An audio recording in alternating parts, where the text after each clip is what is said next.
എൻ്റെ പേര് വിസ്മയ. ഞാൻ കേന്ദ്രയിൽ നിന്ന് വരുന്നു. കൊച്ചിന് വേണ്ടി സാക്ഷ്യം പറയാനായിരുന്നു. ഈ മാസം പകുതിയായപ്പോഴേക്കും കൊച്ചിന് വല്ലാതൊരു പനി വന്നു. 101 ഡിഗ്രി സെൽഷ്യസ് ആയിരുന്നു പനിച്ചത്. ഇരുട്ടി കൊണ്ടുപോയപ്പോൾ പീഡിയാട്രീഷ്യൻ്റെ കൂടെ പറ്റത്തില്ല, AKG കൊണ്ടുപോകുമെന്ന് പറഞ്ഞു.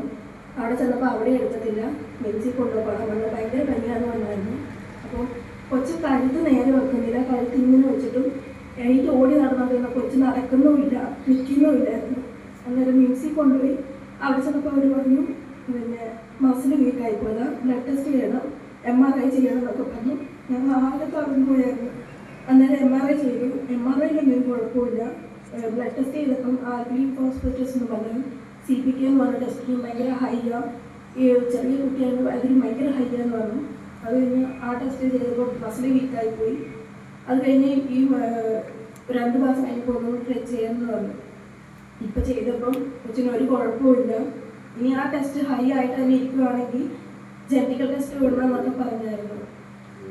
ഇവിടെ വന്ന് പ്രാർത്ഥിച്ച് ഇവിടെ ഞാൻ സാക്ഷ്യം പറഞ്ഞേക്കാം ഈശോയോട് ഞാൻ നേർന്നായിരുന്നു. ആ നേർന്നതിൻ്റെ ഫലമായിട്ട് എൻ്റെ കൊച്ചിന് ഒരു കുഴപ്പമില്ല, വാല്യൂ ഒക്കെ നോർമലായി എന്നും പറഞ്ഞ ഡോക്ടർ മിന്നാന്ന് മെസ്സേജ് ഇട്ടായിരുന്നു. ടെസ്റ്റ് ചെയ്ത് ഒരു കുഴപ്പമില്ല എൻ്റെ കുഞ്ഞിനെന്ന് പറയായിരുന്നു. പറ്റത്തിനായി ഈശോയ്ക്കും അവിടെ ലോകത്രേസ്യക്കും തമ്മിൽ ഇതാരൂപിക്കും 1000 നന്ദി പറയുന്നത്. എല്ലാ ടെസ്റ്റുകളും വളരെ പ്രധാനപ്പെട്ട കുഞ്ഞിൻ്റെ ബ്ലഡ് ടെസ്റ്റുകൾ MRI, എക്സ്റേ, സ്കാനിങ് ഒക്കെ ചെയ്യേണ്ട ഇരുട്ടിയിലും AKGയിലും എടുക്കാത്ത കേസാണ് ആ വിലയിലെടുത്തത് അല്ലേ. അപ്പോൾ അങ്ങനെ കുഞ്ഞ് ഇപ്പോൾ ഒരു കുഴപ്പവുമില്ല എന്ന് ആദ്യത്തെ ടെസ്റ്റിൽ കുറേ പ്രയാസങ്ങളൊക്കെ ഉണ്ടായപ്പോഴാണ് വിസ്മയ, കൊച്ചിൻ്റെ പേര് തൃഷ, കുഞ്ഞിനെയുമായിട്ട് ഇവിടെ വരികയും പ്രാർത്ഥിക്കുകയും ചെയ്തത്. കുഞ്ഞിൻ്റെ വെയിറ്റ് കയറും. അപ്പോൾ അങ്ങനെ വരികയും പ്രാർത്ഥിക്കുകയും ചെയ്തു.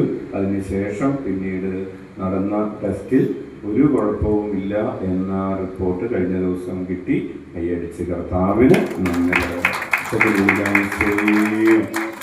ഇവിടെ വന്ന് പ്രാർത്ഥിക്കാനും എല്ലാ ദിവസവും ഈശോയെ അങ്ങയുടെ കരുണയിൽ ഞങ്ങൾ ആശ്രയിക്കുന്നു എന്ന പ്രാർത്ഥന എല്ലാ ദിവസവും അല്ലേ മോളെ 33 പ്രാവശ്യം ചൊല്ലാനും